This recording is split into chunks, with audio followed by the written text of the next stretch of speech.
ranks? I've been fortunate, because I do quite a bit of screening. So I'll talk with them 3 or 4 times before I make a final decision. I'll even talk with my family about it and say, what do you think? And they'll give me the go, no go. And so I've been fortunate that my aides have been pretty well matched ahead of time. But that's not to say that once they come in and started working that you kind of find their little idiosyncrasies that they carry with them, their family issues, their relationship issues, their job issues, and then you got to go, right? Didn't foresee this challenge, but once you get that baseline communication going, then you can kind of continue to work through it. But I have yet to have to fire anybody, so I've been very fortunate. Yeah, that's great. On the other hand, I didn't make, I do the same. I mean, I do really try to do a really very careful screening process, and I always check references.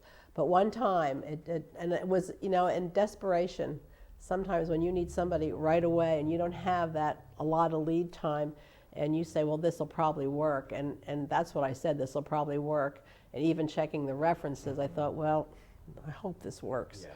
And then have them come in, and it doesn't take long. If it's not going to be a good match, I'd say you could probably tell within 1 or 2 times that this is not going to work for you, and you just simply let them go. And it's at employment at will, and you just have to say this is not working out. I don't foresee it working out, and I think you need to find someone else to work for, and I need to find someone else to work for me.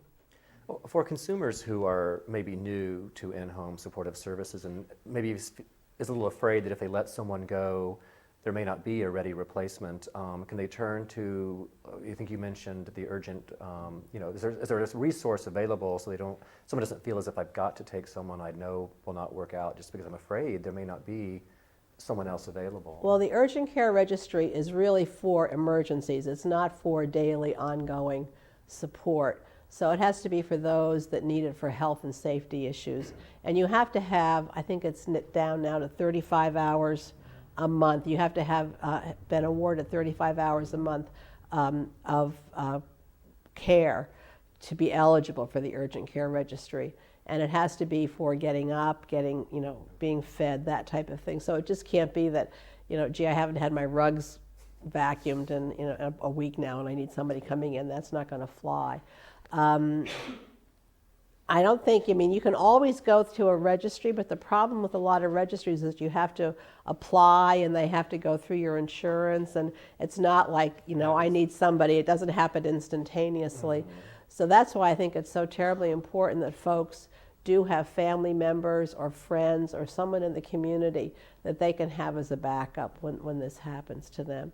And we're not all, and it's a process, it's a learning process when you first know that you're going to have to use in-home care providers, that we're not all born managers. We do have to learn how this works and what works best for us, and how to manage and how to make the relationships last. So I think a lot of training, I would really encourage people that have never done it before to reach out to the independent living centers, to in-home support services, the public authority, and ask for some help in the process, because it is a process, and there's lots of little tricks to the trade that can make it a lot smoother. Yeah, I was going to ask that very question, because it sounds like Rich has been very, very fortunate, but I imagine there are other people who, over time, become more adept at the process, but at least in the beginning, find it very difficult. And so there's someone, if they don't have a family in the area, if they're kind of on their own, they need some resource to turn to. And it sounds like Silicon Valley at least has that available. One of the things that people can do is to look to their peers, especially going through acute rehab. And we have the personal care assistance training, so that helps them to kind of be prepared for this type of an event, so that they can get to know their neighbors, get to know their family. The family gets trained, so that they've got the resources in hand. It's just really important that they start to apply those as early as possible. And it's a difficult message to get across, because they are in acute stage. They're in a position that none of us have ever faced before. Sure. But the more they stay in tune with their peers, with their people in their community, the independent living centers, they're going to be in a good shape to kind of avoid being stuck in bed for a day or any other circumstances that might come up. Yeah. Okay. Well, thank you for joining us for this segment of the Better Care Forum. Please stay with us for further discussion of these and other important issues. And speaking of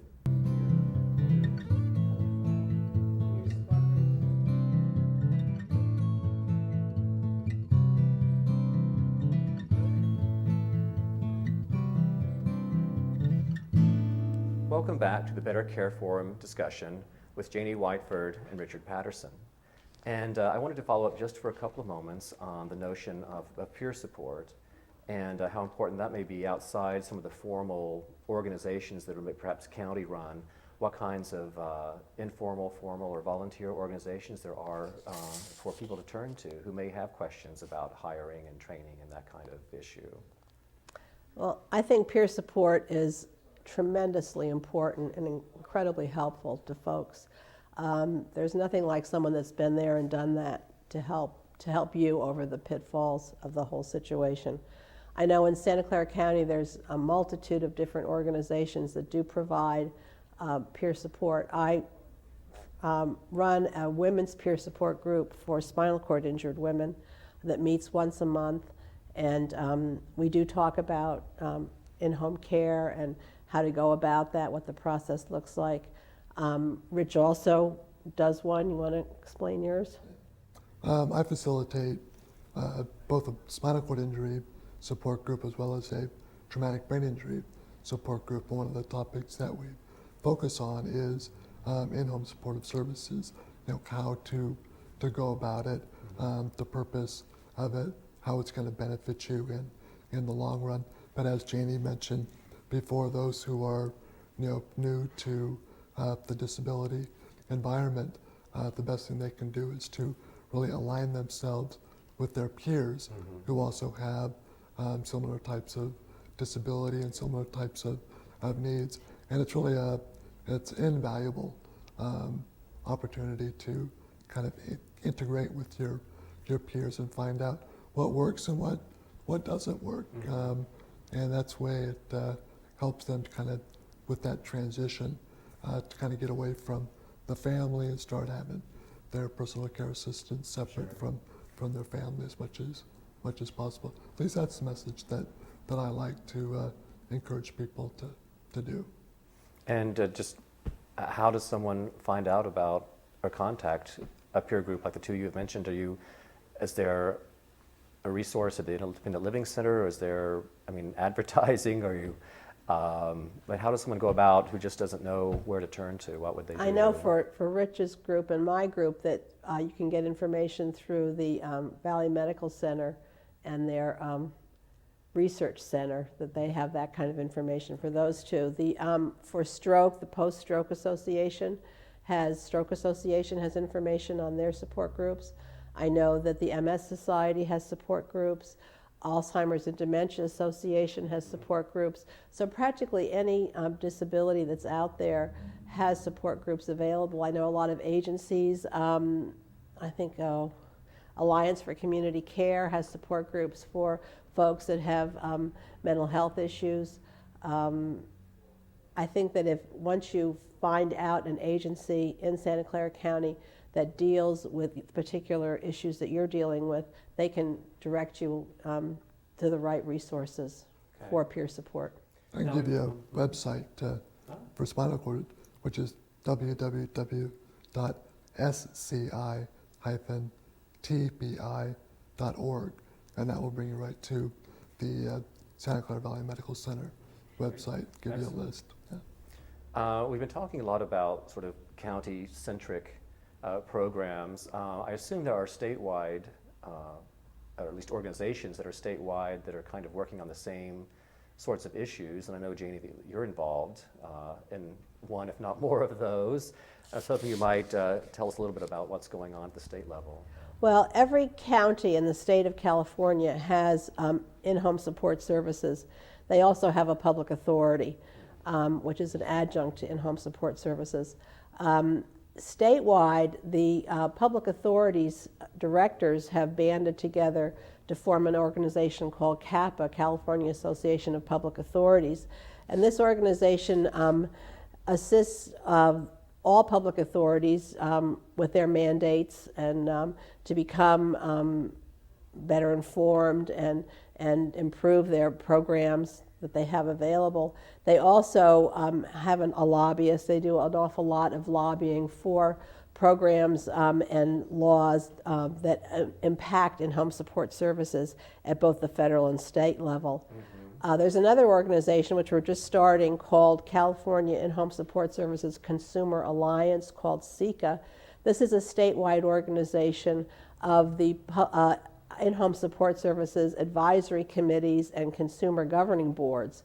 There's a state mandate or state law, AB 1682, which mandated that every single county in the state of California have an advisory committee or a public authority governing board, which would make recommendations to the Board of Supervisors, to in-home support services, the county organization, and to the public authorities on improvements and on the IHSS system in totality. This organization, CICA, their mandate is to help advisory boards become all that they can be, to become well educated, to become knowledgeable about what their mandates are, how they can fulfill those mandates, and how the advisory boards themselves can become better educated and have really good quality folks on their advisory boards to fulfill those mandates. How are the advisory boards, do they consist of consumers only or a mix of different kinds of? The state has mandated under AB 1682 that over 50% of the advisory board members must be either past or present users of in-home support services. And how are they selected, or does that vary from county to county? It really varies from county to county. However, the board members must be appointed by the Board of Supervisors, and that's statewide. But how those members are actually identified really does vary. I know in Santa Clara County, we work with the public authority to identify folks that we feel would be good advisory board members. We do a lot of screening. We invite them to come to the meetings ahead of time. We try to educate them as to what their duties would be, what the commitment is, because our goal is to get folks on there who really are going to be dedicated to the cause, have the time and willingness to participate. And then we would forward those names to the Board of Supervisors. Okay. And it doesn't always, I mean, every county is very different. Okay. And how would you rate your experience as advisory board member? Do you feel like you have a lot of impact on the public authorities, or do you feel that you don't? Now, I feel in Santa Clara County we've been very fortunate, and this is not the way it's worked in all counties, but our advisory board has been taken quite seriously. We have a wonderful working relationship with the county and home support services folks. That took a while to develop. It was a process. It didn't happen instantaneously. We have a very good relationship with our public authority too. Early on, one of our the advisory board's main mandates, our goal was to have an urgent care registry. We knew that this was very important, and that came to be. We also wanted to have a private pay registry. This was also something that we really wanted to have, and this is just coming into fruition. So we feel like our voices have been heard, and action has been taken on our recommendations. Great. Thank you for joining us for this evening's Better Care Forum discussion of in-home supportive services available in Silicon Valley and some statewide efforts to improve in-home supportive services. We're looking forward to having you with us in future episodes as the Better Care Forum explores further strategies for success. And thank you for a great